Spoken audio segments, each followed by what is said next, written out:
pada kesempatan yang baik dan mulia ini saya mau menyampaikan sesuai dengan tema kita, Tabligh Akbar MUI Kecamatan Kerumutan ke-67 dalam rangka memperingati Isra Mi'raj bersama Ustadz Abdul Somad. Jadi malam ini saya sampaikan 7 hikmah Isra Mi'raj, 7 hikmah Isra Mi'raj, supaya nanti yang pulang mudah mengingat 7 poin ini. Kira-kira yang 7 ini bisa diingat nggih? Yo, ora iso urung ngomong kok. Sing nomor 1, yang pertama, banyak orang mengingkari Isra Mi'raj. Tidak mungkin Nabi Muhammad bisa. Oh, besar kali kumbang di sini. Wah, ngeri juga kita. Tidak mungkin bisa Isra Mi'raj dari Masjidil Haram. Bisa panitia menangkapkan ini?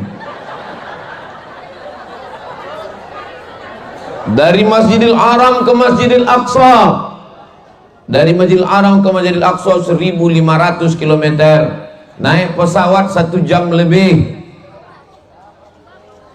Kalau Tuhan pergi ke Padang Arafah, jangan lupa membawa kembang. Sudah lama Abdul Somad ceramah, baru ini diganggu kumbang.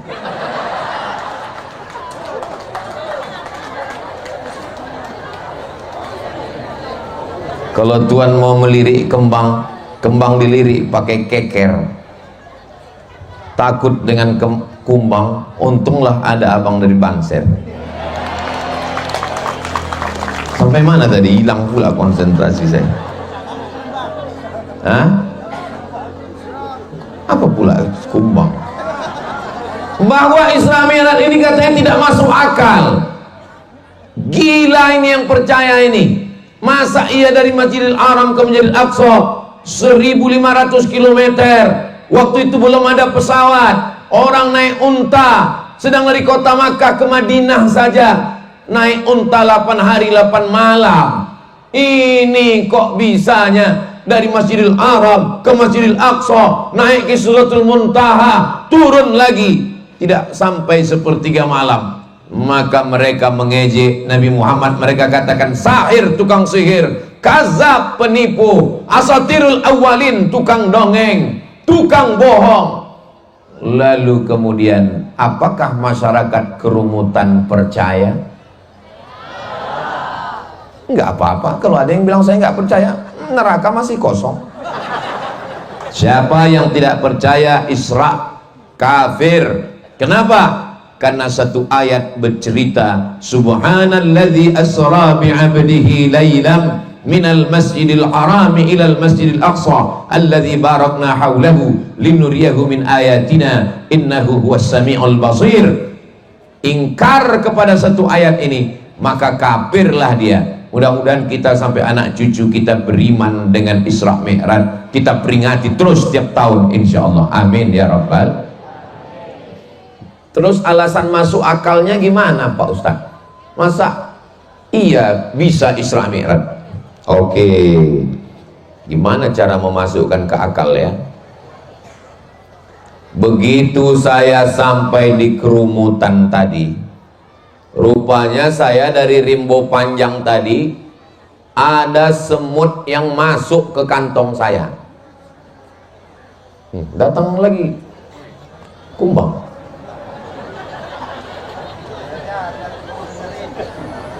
Dari Rimbo Panjang tadi saya berangkat jam 3.30 sampai di Kerumutan jam 9 malam. Rupanya ada semut yang masuk karena minum teh manis tadi. Sebetulnya bukan karena teh manis, karena memang Ustaz Somad itu manis. Ada semut yang ngikut sampai ke Kerumutan, semutnya keluar dari kantong saya. Lalu jumpa dengan semut-semut yang ada di Kerumutan. Lalu semut yang ada di Kerumutan mengucapkan selamat datang wahai semut Rimbo Panjang. Pripun kabare panjenenganipun? Kata semut itu. Kata semut yang Rimbo Panjang menjawab, ndak tentu dia mbor. Uang bangkit jam bapo, sampean lungo jam piro? Kata semut rimbo panjang, saya berangkat jam 3.30. Terus sampai kerumutan jam piro? Siji loro telu papat lima enam pitu wolu songo. Sampai kerumutan jam 9 malam. Maka ketawalah semua semut yang ada di kerumutan mendengar ada semut yang berjalan dari rimbo panjang ke kerumutan dari jam 3.30 sore sampai kerumutan jam 9 malam. Karena dalam sejarah semut sejak zaman Nabi apa yang semut? Nabi Sulaiman alaihissalam, tidak ada semut yang bisa berjalan dari rimbo panjang ke kerumutan dalam waktu 5 jam. Mereka tidak tahu, apalagi melewati sungai Kampar yang sedang banjir di Pangkalan Kerinci. Gimana dia bisa menyeberang? Mereka tidak tahu bahwa semut itu bukan berjalan sendiri, tapi dia berjalan bersama Pak Abdul Wahid, Pak Abdul Somad. Bapak Ibu yang dimuliakan Allah Subhanahu wa taala. Jadi sebetulnya kalau mereka paham, Nabi Muhammad itu bukan berjalan sendiri, tapi diperjalankan. Kira-kira masuk akal? Siapa yang gila nggak masuk akal, berarti waktu Tuhan bagi-bagi otak dia nggak hadir. Menurut saya Isra Mi'raj itu nggak masuk akal. Ceritakan tentang semut rimbo panjang. Allah, itu bisa-bisa Ustaz Somad aja antukkan kepalanya ke tiang. Saudara yang dimuliakan Allah Subhanahu wa taala. Subhanalladzi asra bi'abdihi laila minal masjidil haram ilal masjidil aqsa. Mana kori kita tadi? Udah pulang juga? Memang hebat acara di kerumutan ini. Pembawa acaranya pulang, korinya pulang, datang lagi kumpang. Bapak Ibu yang dimuliakan Allah Subhanahu wa taala. Jadi ini poin yang pertama, bahwa Isra Mi'raj itu masuk akal atau tidak masuk akal? Dengan pikiran yang sederhana, kalau semut numpang di kantong Abdul Somad bisa sampai ke kerumutan dengan cepat, apalagi numpangnya kepada malaikat Jibril, Burak. Tak ada yang sulit bagi Allah. Innama amruhu idza arada syai'an ayyakula lahu kun fayakun. Mobil jemputan kami sudah datang. Alhamdulillah. Bupati datang. Masya Allah. Berikutnya yang kedua. Yang kedua, apa hikmah dari Isra Mi'raj ini?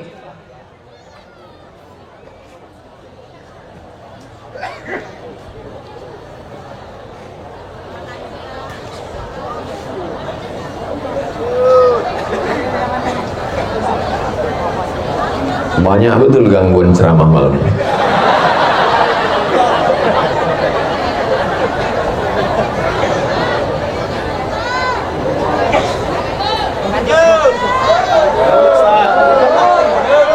Kalian pikir ini supir angkot enak aja kalian bilang lanjut. Yang kedua, nggak fokus saya. Hikmah dari Isra Mi'raj adalah Nabi Muhammad SAW kehilangan istri, kehilangan paman. Abu Talib meninggal, Khadijah meninggal. Orang kafir Quraisy ingin menyerang, membunuh, sampai ke Taif dilempar dengan batu. Ini pelajaran, kalau kita dihina orang, dijatuhkan orang, jangan sedih, berarti kita akan diangkat setinggi-tingginya seperti Nabi Muhammad sallallahu alaihi wasallam. Ini ada saudara kita yang sedang kena musibah, rumahnya banjir, anak meninggal, kebakaran. Itu semua ujian dari Allah. Sawit memang mahal Pak Ustadz, tapi pupuk ikut mahal. Mudah-mudahan dengan gubernur baru sawit harganya melambung, pupuk harganya turun, insya Allah. Khusyuk kali orang ini berdoa. Walanabluwannakum bisyai'in minal khauf. Kami akan menguji kamu dengan rasa takut. Takut bangkrut, takut trek, takut harga jatuh, takut pensiun, takut suami dilarikan pelakor. Betul Bu? Ngaku kabeh. Walju', lapar, wa naqsim minal amwal, kekurangan harta, miskin, susah, melarat, wathamarat, kurang buah-buahan, wabasyiris sabirin, berikan kabar gembira kepada orang yang sabar. Sahabat kami di UIN, anaknya berdakwah ke pedalaman suku Talang Mama, terpleset di sungai Batang Gangsal, meninggal dunia. Anak masih kuliah, anak yang hafal Quran, anak satu-satunya tunggal semata wayang. Berat ujian hidup ini, mudah-mudahan diberikan Allah kesabaran dan kekuatan. Jadi pelajaran dari Isra Mi'raj sing nomor loro adalah bahwa kalau kita kena uji jatuh sejatuh-jatuhnya, insya Allah kita akan naik melambung setinggi-tingginya, insya Allah. Amin ya Rabbal. Ini Bapak Gubernur Bapak Abdul Wahid jatuh sejatuh-jatuhnya. Ayah beliau meninggal, beliau anak yatim yang dibesarkan oleh ibunya, dikirim ke pondok pesantren, mencari nafkah sendiri, kuliah ke UIN, jatuh, tapi kemudian diangkat Allah setinggi-tingginya. Wahai anak-anak muda yang ada di kerumutan, jangan sombong, jangan kaya. Kalau sekarang sawit luas, punya bapakmu. Betul? Kalau sekarang kau dihormati orang, karena ayahmu masih hidup. Kalau dia mati malam ini, besok pagi kau anak yatim piatu. Betul? Jangan sombong, jangan angkuh. Tapi bagi yang sedang diuji Allah, jangan merasa kita sedang ditinggalkan kawan. Biarkan kawan berubah menjadi musuh. Bergantung dengan kawan, kawan jadi lawan. Bergantung dengan sawit, replanting. Bergantung dengan harta, binasa. Bergantung dengan kuasa, ditangkap KPK. Tapi kalau kita bergantung kepada Allah, la ilaha illallah Muhammadur Rasulullah sallallahu alaihi wasallam, kalimatu haqqin 'alaiha nahya wa 'alaiha namutu wa biha nub'atsu insyaallah taala minal aminin. Ini pelajaran dari Isra Mi'raj. Apapun yang terjadi, sesulit apapun hidup, katakan subhanallah walhamdulillah la ilaha illallah wallahu akbar. Kau kotor, kau tidak suci, subhanallah, yang suci hanya Allah. Kau tidak ada apa-apanya, alhamdulillah, yang layak dipuji cuman Allah. Kau kecil, kau rakyat jelata, Allahu akbar, yang besar cuman Allah. La haula wala quwata illa billah. Subhanallah walhamdulillah wala ilaha illallah wallahu akbar wala haula wala quwwata illa billahil aliyyil azim. Besarkan Allah, maka dunia akan terasa kecil. Besarkan Allah, maka ujian berat akan terasa ringan. Besarkan Allah, segala beban hidup akan kembali kepada Allah. Inna lillahi wa inna ilaihi. Ini orang sekarang baru kena ujian besar sedikit aja langsung posting di FB, playing victim, merasa teraniaya. Saya diejek teman saya, Pak Ustadz. Apa kata dia? Kata dia pertumbuhan itu ke atas bukan ke samping. La ilaha illallah. Saudara yang dimuliakan Allah SWT, hidup ini sebetulnya tidak berat. Yang berat itu adalah memikirkan omongan orang. Betul? Loh, kok pada ngaku? Hidup ini sebetulnya tidak terlalu ribet, jelimet, sulit, payah. Yang payah itu adalah memikirkan komentar orang. Kurus kita, apa kata orang? Ku tengok Ustaz Somad ini penuh dengan penderitaan. Cerah wajah kita, apa kata orang? Kayaknya skincare-nya merek baru. Ganteng kita, apa kata orang? Kau pakai pelet ya? Pakai mobil kita, apa kata orang? Sudah lunas kreditnya. Maka biarkan anjing menggonggong. Marah juga dia. Apa? Kau bilang aku anjing? Jadi yang paling mudah hidup itu adalah betul kata Allah, betul kata Rasulullah, jangan pikirkan cakap orang. Apalagi menjadi gubernur Riau yang ngomong mengomentari Pak Gubernur 6,7 juta orang. Dulu kalau saya ceramah, jamaah mendekat, doakan saya ya Pak Ustadz. Cuman itu. Sekarang saya dekat dengan Pak Gubernur, orang mendekat saya, Pak Ustadz, jalan kami belum selesai. Berapa kilo Pak? Ya 3 kilometer lagi Pak Ustadz.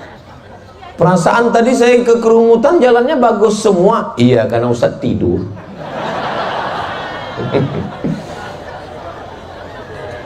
Ustadz Somad, tolong itu Pak Ustadz jembatan. Ustadz Somad, tolong masjid dan musola. Ustadz Somad, tolong anak yatim. Ustadz Somad, tolong janda-janda yang tua-tua. Bapak Ibu, nama gubernur kita itu Abdul Wahid, bukan Abdul Somad. Iya, tapi Pak Ustadz kan sesama Abdul, Pak Ustadz. Kita doakan Pak Abdul Wahid diberikan Allah kekuatan untuk memimpin Riau. Baldatun thayyibatun wa rabbun ghafur. Ibu, bapak, kalau diuji dalam hidup, besarkan Allah, angkat kedua tangan, katakan Allahu Akbar, tapi jangan lupa wudhu dulu. Jangan terasa hidup ini sempit, sulit, payah, jelimet, ribet, susah, langsung Allahu Akbar. Udah wudhu belum? Bersihkan semuanya. Pelajaran yang ketiga, sebelum Isra Mi'raj, dada Nabi dibelah, dicuci jantungnya dengan air Zam-Zam, setelah itu diisi dengan hikmah dan iman. Hadisnya ada dalam Sahih Muslim. Setelah itu dirapatkan kembali. Pelajaran yang ketiga, sucikan hati. Kami berangkat kemari, kopling di kaki, gigi di tangan, jalan dilihat dengan mata, tapi yang tertulis rambu-rambu lalu lintas, hati-hati. Kenapa bukan kaki-kaki? Kenapa bukan tangan-tangan? Kenapa bukan mata-mata? Karena mata, tangan, dan kaki dikendalikan oleh. Makanya bapak dulu pakai jurus itu untuk menaklukkan ibu. Apa jurusnya? Sentuhlah dia tepat di hatinya, dia akan jadi milikmu untuk selamanya. So sweet. Maka kita mesti pandai-pandai menjaga hati supaya jangan sampai sakit. Ini enaknya ceramah di Kerumutan ini, nyambung semua. Kenapa? Karena mereka ngajinya udah 67 kali. Kalau udah 67 kali ngaji nggak nyambung juga, berarti belum ngopi. Saudara yang dimuliakan Allah Subhanahu wa taala, ala fil jasadi mudghah. Ketahuilah di dalam jasad itu ada segumpal. Kalau hatinya baik, mata, telinga, tangan, kaki, lisan, lidah menjadi baik. Tapi kalau sudah hati sakit, yang lain ikut menjadi sakit. Kenapa orang pakai santet? Gara-gara sakit hati. Sawitnya podo, pergi berangkat trannya sama. Kenapa rumah dia lebih bagus? Kenapa motor dia lebih mahal? Akhirnya sakit hati. Adek, nikah sama abang ya? Apa? Sama kau kucing kurap? Wih. Cinta ditolak, nyambung semua, baik dalam kebaikan maupun masalah santet. Masalah cinta pelet. Sakit hati, santet. Mau cepat kaya, ngepet. Semua berawal dari hati. Ngelihat rumah orang renovasi baru, demam. Ngelihat tetangga mobil baru, masuk ruang ICU. Melihat kawan bini baru, mati. Ibu jangan marah dulu, bininya meninggal. Ibu mau marah aja. Saya tengok sebagian sakit hati mau pulang. Kuncin dengar ceramah Ustaz Somad satu, jangan tersinggung. Ada beberapa jamaah tersinggung, pulang meninggal.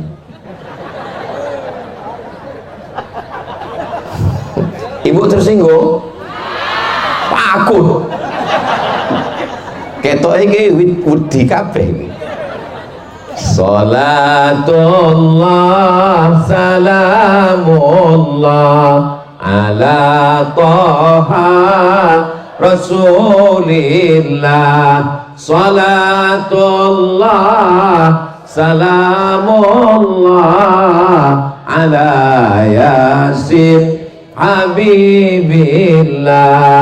Tawassalna bismillah wa bil hadi Rasulillah wa kulli mujahidin lillah bi ahlil badri ya Allah. Banyak solawat itu membersihkan hati dari karat-karat kotor-kotoran yang ada. Kalau pakaian kotor, cuci dengan deterjen. Kalau wajah kotor, jangan pakai deterjen.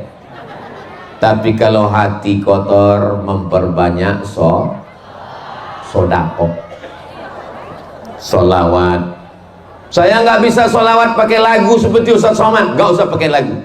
Allahumma sholli ala sayyidina Muhammad wa ala ali sayyidina Muhammad. Saya nggak bisa pakai suara Pak Ustaz, dalam hati lebih khusyuk, nggak usah pakai suara. Yang penting bersolawat. Mau masak nasi, berasnya dicuci 3 kali. Pada cucian yang terakhir, Allahumma sholli ala sayyidina Muhammad wa ala ali sayyidina Muhammad. Nyuci pakaian, jangan sampai disatukan baju koko, kain sarung mukena telekong dengan kain anak kena kencing, lalu kemudian jadi satu di mesin cuci, langsung jemur, lupa membilas, kotor, najis, gak bisa dibawa sholat, mutanajis. Allahu Akbar, pakaianmu najis bro. Kenapa ibu enggak cuci? Kenapa enggak pakai bilas? Ya sesuai dengan iklan Pak Ustadz, sekali kucek tanpa bilas. Mesti dibilas. Waktu membilasnya, Allahumma sholli ala sayyidina Muhammad wa ala ali sayyidina Muhammad.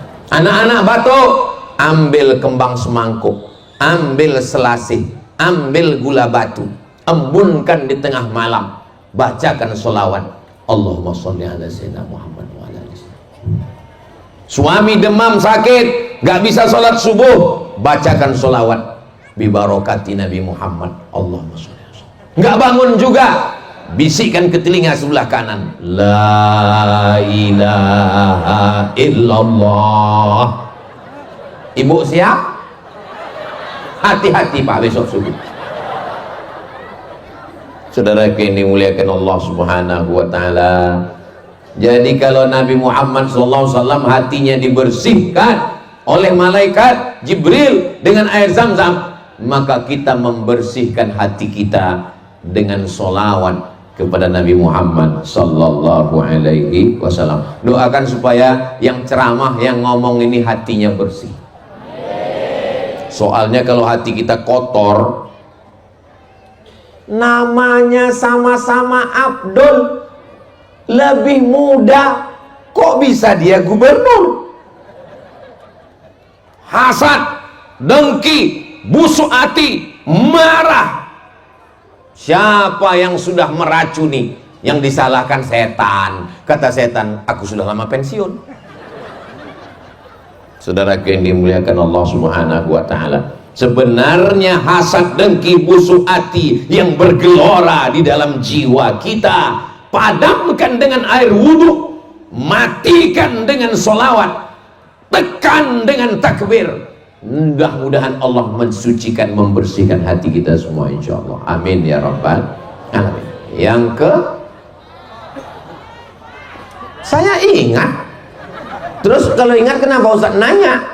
Karena saya mau ngetes ini jamaah masih sadar apa wis turu. Kalau saya tanya jamaahnya masih ingat 4, itu berarti sadar. Kalau di tempat lain jamaah udah nggak jawab lagi, terserahlah Pak Ustaz, yang penting cepat pulang ngantuk dari tadi. Udah senggol-senggolan mereka, pulang kita, pulang. Jangan motor parkir payah kita pulang. Udah sini aja. Yang keempat, yang Isra Mi'raj itu bukan sendirian. Tapi di sana ada Jibril, di sana ada Buraq, di sana ada Sayyidina wa Maulana Kanjeng Nabi Muhammad sallallahu alaihi wasallam. Apa pelajaran di sini? Kita beramal tidak bisa sendirian, tapi mesti berjamaah. Ada Pak Camat, ada Pak Kua, ada siapa lagi? Ketua Majelis Ulama Indonesia. Ada panitia bersama, walaupun yang tampil ke depan Ketua MUI nggak ada sambutan, Bapak Kades nggak ada sambutan, Pak Camat nggak ada sambutan, Pak Gubernur pun nggak mau sambutan, dipaksa akhirnya beliau mau sambutan. Ada tadi protokol manggil, protokol yang udah pulang tadi. Ada protokol manggil. Berikut ini mari kita dengarkan sepatah dua patah kata dari pemasang tenda. Padahal mereka lah yang paling berjasa memasang tenda. Mereka berjasa tapi tidak minta jasa. Mereka berbuat tapi mereka tidak minta subut. Mereka beramal tapi mereka tidak menonjolkan diri. Siapa yang tampil ke depan? Abdul Somad. Dialah yang riak, yang amalnya sudah habis karena follower, viewer, dan subscriber. Tapi ada orang-orang yang ikhlas karena Allah, amalnya tidak ketahuan, dan itu adalah bapak ibu yang berada di belakang sana. Kalian yang ada di sana tidak di atas pentas, tidak duduk di atas karpet, tapi boleh jadi kalian lebih dulu masuk surga daripada Ustadz Abdul Somad. Diaminkannya pula. Aduh, emang kadang kejujuran itu menyakitkan. Apalah salahnya kalian pura-pura diam tadi menjaga perasaan saya? Baru aja cerita masalah hati, udah bikin sakit hati. Sallallahu ala Muhammad, sallallahu alaihi wasallam, sallallahu ala Muhammad, sallallahu alaihi wasallam. Ya Nabi salam alaika, ya Rasul salam alaika, ya Habibi salam alaika, salawatullah alaika. Allahumma salli ala Sayyidina Muhammad. Bapak-bapak punya persatuan, ibu-ibu punya persatuan. Ini ibu ada persatuan wirid yasin di kerumutan. Bapak-bapak punya persatuan pengajian. Yang sudah bergabung alhamdulillah, yang belum bergabung segera bergabung, yang nggak mau bergabung jangan urus jenazahnya, campakkan ke Sungai Kampar. Setuju? Main setuju aja orangnya. Saudara yang dimuliakan Allah, jamaah nggak mau, bersosialisasi nggak mau, bermasyarakat nggak mau, mati. Memangnya jenazahmu bisa mandi sendiri? Memangnya bisa pakai kain kapan sendiri?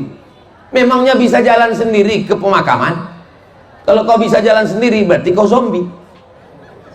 Kita perlu orang lain, betul?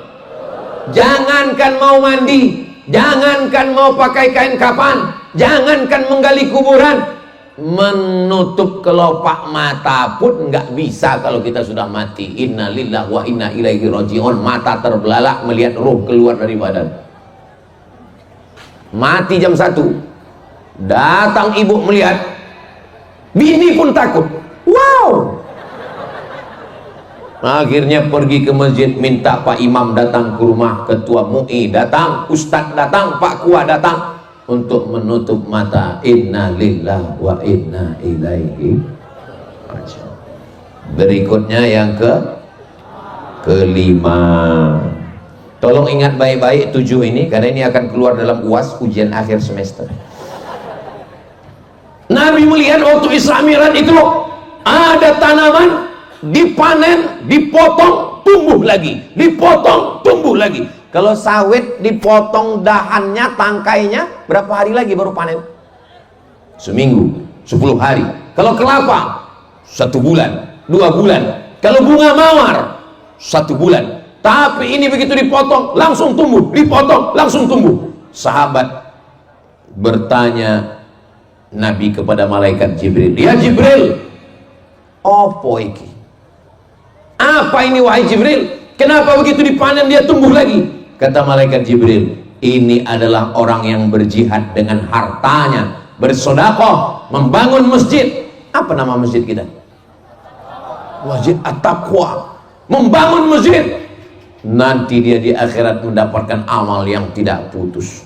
Kenapa Ustadz tiba-tiba ingat sedekah? Itu keranjang sudah jalan.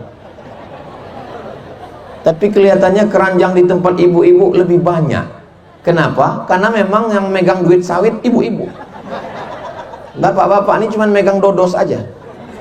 Saudara yang dimuliakan Allah Subhanahu wa taala, ibu-ibu yang tidak bawa uang, itu keranjangnya besar, bisa dimasukkan ke dalam gelang, rantai, anting. Kalau ada gigi emas, masukkan sekalian.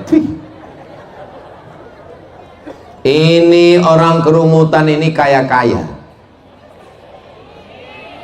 Takut pula saudara.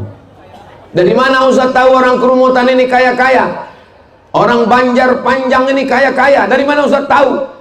Jangankan dalam masjid, sedangkan lantai parkirnya jadi semen. Saya sholat di bawah Bapak Wali Kota Safari Ramadan, Allahu Akbar, habis sujud kening bepasir. Kenapa? Lantainya semen kasar. Tapi di kerumutan Banjar Panjang, jangankan lantai masjid, tangganya keramik. Ini menunjukkan orang Banjar Panjang sugih-sugih kabeh. Muga-muga rezekine barokah. Sing wis duwe sawit 1, 2, bojo tetap 1. Amin ya rabbal alamin. Mana buktinya mereka orangnya dermawan? Membangun masjid, tapi sayangnya masjidnya kosong. Kenapa dibuat tablik akbar di luar masjid? Karena kalau masuk masjid sebanyak ini meledak masjid. Ini perlu saya jelaskan nanti kalau ada orang, apa ini Ustaz Somad? Mestinya buat pengajian dalam masjid. Di dalam masjid itu bisanya kalau di masjid tempat kamu guys. Tapi kalau di Banjar Panjang nggak bisa dalam masjid, karena jamaahnya melimpah ruah. Tengoklah jamaah, di sebelah kanan jamaah, depan jamaah, di pentas jamaah, di belakang pentas pun ada jamaah. Hai Besti, saudara yang dimuliakan Allah Subhanahu wa taala.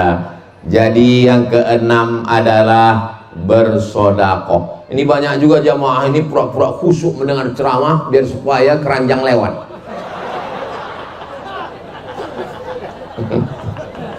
Apa yang dimuliakan Allah Subhanahu wa taala.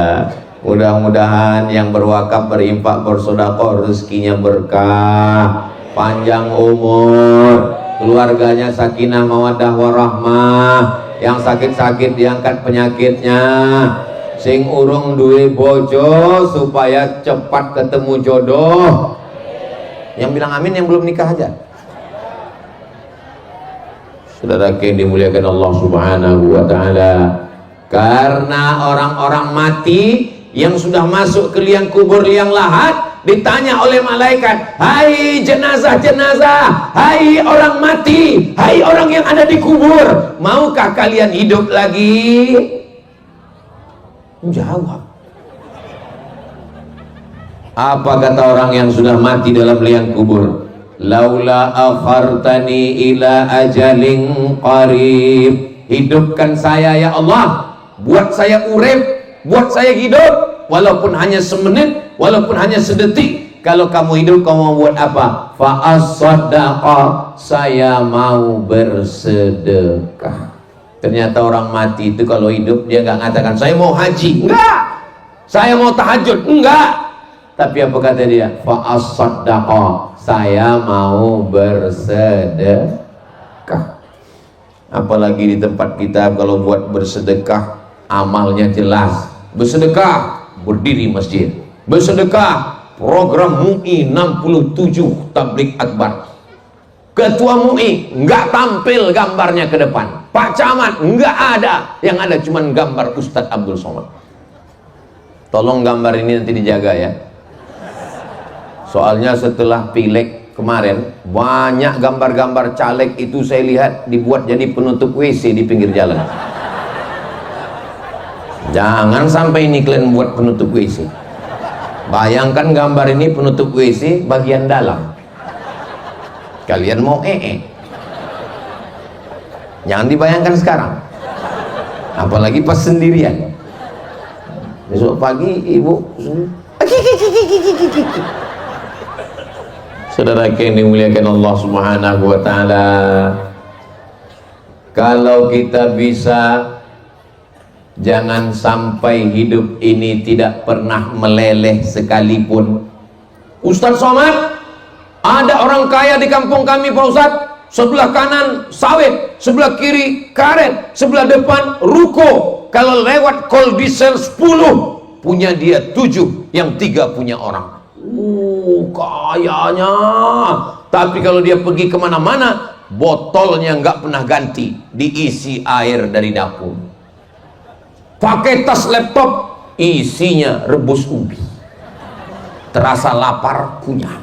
Kalau makan sama dia, pas giliran bayar, permisi ke dapur mau pipis, takut bayar. Mana orangnya sekarang? Mati. Mimda tema taya bawati modar. Orang kaya mati, orang miskin mati, pejabat jangan sebut, ada Pak Gubernur. Kita semua akan mati. Tapi orang-orang kaya yang sawitnya luas, yang ada di kerumutan, di Banjarpanjang, mereka sempat membangun masjid subuh, zuhur, asar, maghrib, isya, tarawih, witir, idul fitri, idul adha, mengalir pahalanya sampai hari kiamat insyaallah. Amin ya rabbal. Bapak punya sawit banyak, amin. Bapak sawitnya berapa hektar? Ya nggak banyak Pak Ustadz, sejauh mata memandang. Bapak nggak banyak Pak Ustadz, ya cukuplah untuk 7 keturunan. Wow, amazing. Begitu Bapak mati, nama Bapak di kebun sawit berubah menjadi nama orang lain. Kenapa? Dijual. BPN, Badan Pertanahan Nasional Kabupaten Pelalawan, mengganti dengan nama orang lain. Nama di STNK BPKB motor mobil berganti dengan nama orang lain. Yang paling menyakitkan Pak, siap kalian mendengarnya? Tarik napas panjang. Surat nikah berganti. Nama kalian yang ada di situ berganti dengan nama orang lain. Nama kalian bertahan hanya 4 bulan 10 hari. Setelah itu nama kalian berganti dengan nama Bronis, Brondong Manis. Lihatlah senyum mereka merekah. Sementara kalian dimakan cacing tanah. Kalian yang sekarang suka menyiksa cacing karena hobi mancing, kalian akan dimakan cucu-cucu cacing-cacing. Betul Bu?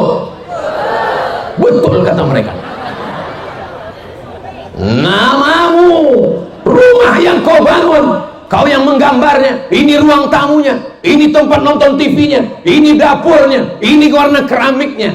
Ternyata begitu kau mati, jenazahmu tidak diletakkan di kamar. Mati jam 8 malam, jenazah tidak tidur lagi di kamar. Istri tak mau tidur dengan mayat. Wedi mas, kau akan terbujur di ruang tamu. Besok pagi semuanya menangis, tapi setelah itu mereka memasukkanmu ke liang lahat. Setelah itu mereka melompat ke atas, mereka ambil cangkul skop, mari kita injak biar padat. Setelah itu mereka pulang ke rumah. Hari pertama mereka menangis, hari kedua mereka melelehkan air mata, hari ketiga mereka mulai mengambil remote control nonton TV.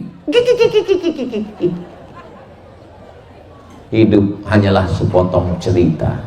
Tinggalkanlah kenangan yang indah-indah. Bapak fulan mewakafkan masjid, harimau mati meninggalkan belang, gajah mati meninggalkan gading, manusia mati meninggalkan kredit. Sawit kredit, mobil kredit, panci kredit, skincare kredit. Yang lunas di rumah itu siji tok, istri. Karena Pak Kua mensyaratkan mesti tunai. Seandainya kata Pak Kua boleh kredit, kredit juga itu. Saudara kini muliakan Allah Subhanahu wa taala. Mudah-mudahan yang sudah berwakaf, berinfak, bersedekah, nanti bebaskan tanah, bangun pondok pesantren. Pondok pesantren dibina oleh Majelis Ulama Indonesia, Kecamatan Kerumutan, dari mulai pendidikan TK Quran, SD Quran, SMP Quran, SMA Quran, menjadi benteng Ahlus Sunnah wal Jamaah. Takbir! Itu kalau saya sudah takbir itu berarti sudah 50 menit saya ceramah. Tadi saya mulai jam 10.15, sekarang sudah jam 11:05, berarti saya sudah ngomong 50 menit. Ustaz tahu dari mana? Ini kan saya gini sambil nengok jam ini. Takbir! Allahu Akbar. Itu ngetes kira-kira jamaahnya masih kuat atau enggak. Kalau begitu bunyi takbirnya itu masih kuat 3 jam lagi. Kira-kira kalau saya ceramah 1 jam lagi masih sanggup? Masih kuat? Saya nggak sanggup. Jamaah ini tahan luar biasa. Pernah juga saya nguji jamaah pakai takbir. Takbir saya bilang, Allah. Kalau gitu bunyinya terserahlah Pak Ustaz, lanjut yang penting cepatnya selesai. Apalagi kata dia, kata dia kawan sebelah, iya udah selesai, pembawa acara pun udah pulang gitu. Kori pun udah pulang, tinggal Ustadznya aja nggak pulang-pulang. Udahlah datangnya lambat, pulangnya lambat gitu. Udah, Masya Allah. Saya pas ngelihat Kori tadi, dalam hati saya, apa nggak ada yang lebih besar sedikit daripada ini? Kok kecil kali? Begitu dia mengaji, suaranya melengking, baru saya paham. Ternyata orang Kerumutan mau ngasih tahu Ustaz Somad, sedangkan anak kecilnya aja begini, apalagi bapak-bapak. Kalau nggak percaya, teslah satu-satu. Kalau ada yang mengatakan bahwa di Indonesia buta huruf Al-Quran 72%, banyak orang tua nggak bisa baca Quran, itu di kampung kalian. Tapi di Kerumutan, di Banjarpanjang, semuanya bisa baca Quran. Betul. Cuman ada yang bersuara, ada yang enggak. Ada yang enggak bersuara. Turjaun. Selesai.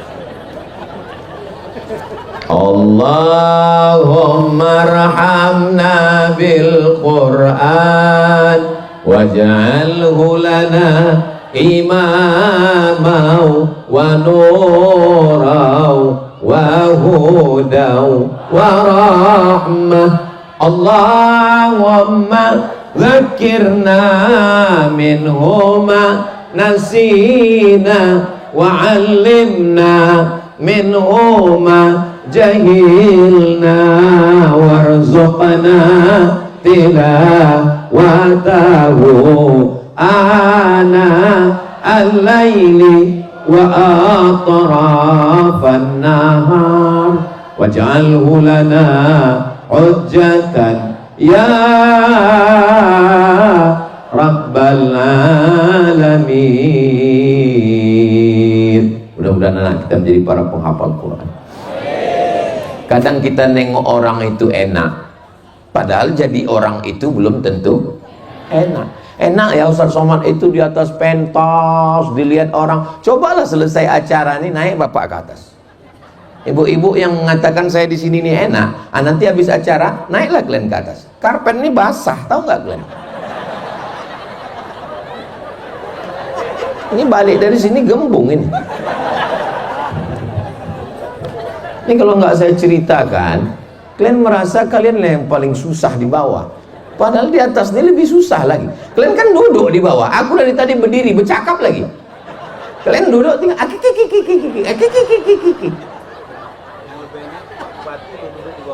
yang lebih enak Pak Bupati duduk dia di bawah.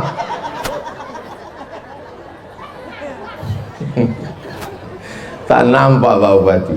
Memang Pak Bupati ini Masya Allah tabarakallah. Kita doakan Pak Haji Zukri panjang umur, sehat badan. Yang ketujuh, betul yang ketujuh belum kan? Hah? Apa pula 6? 7. Yang keenam, Nabi melihat khamar. Apa maknanya? Bahwa di akhir zaman umat ini akan diuji dengan khamar. Ternyata khamarnya berkembang menjadi sabu-sabu, narkoba. Ingin mabuk nggak ada uang, makan buah kecubung, mati. Ingin mabuk nggak ada uang, buat khamar oplosan, ambil kopi campur dengan spiritus, mati. Narkoba sudah masuk ke desa, sambil dodos pakai narkoba.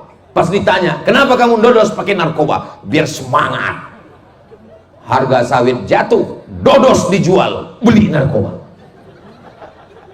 Istri masak nasi goreng, nasinya nggak matang-matang, rupanya tabung gas sudah dijual lagi untuk narkoba. Ini yang saya ceritakan ini kisah nyata atau fiktif? Nyata. Begitulah yang terjadi. Tapi di Banjarpanjang ini tidak ada. Ini di tempat lain. Di sini orangnya baik-baik semua, alhamdulillah. Memang ada yang pakai narkoba tapi udah mati. Mudah-mudahan Allah menjaga anak-anak sahabat-sahabat jamaah kita ini semua, insya Allah. Amin. Makanya kalau ada bapak nggak dikasih uang sama istrinya, hasil brondol mana, hasil panen mana, uang meruning mana, itu sebenarnya mereka bukan security Pak. Mereka ingin menjaga kalian supaya jangan sampai banyak duit, banyak keinginan, pakai narkoba, perbuatan maksiat dan dosa. Al-mu'minun suami, wal mu'minat istri, ba'duhum awliya'u ba'd, saling tolong menolong, amar ma'ruf nahi munkar. Yang ketujuh, inti daripada Isra Mi'raj adalah sholat. Orang yang tidak sholat menurut mazhab Hambali kafir. Kalau suami tidak sholat, otomatis dia sudah fasakh dengan istrinya menurut mazhab Hambali. Tapi menurut mazhab Syafi'i enggak.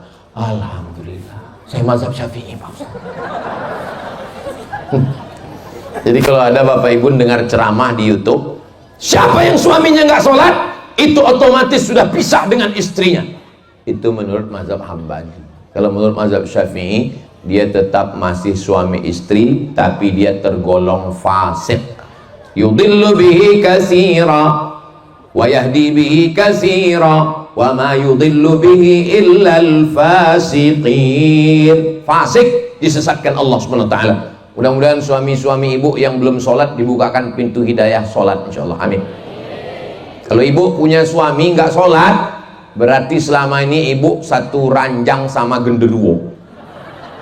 Kalau bapak punya istri nggak sholat, berarti selama ini bapak sudah satu kamar, satu kasur, satu tilam, satu tempat tidur dengan nyi blorong, sundel bolong, mak lampir, suster ngesot. Mudah-mudahan malam ini dengan peristiwa Isra Mi'raj ini dibukakan Allah semua pintu hatinya untuk sholat, insyaallah. Amin. Tapi jangan pulang-pulang dari sini ibu langsung marah sama suami, langsung panggil suami, hei genderuwo. Ibu tetap malam ini tahajud, doakan supaya terbuka pintu hati. Bapak juga jangan pulang panggil, hei suster ngesot.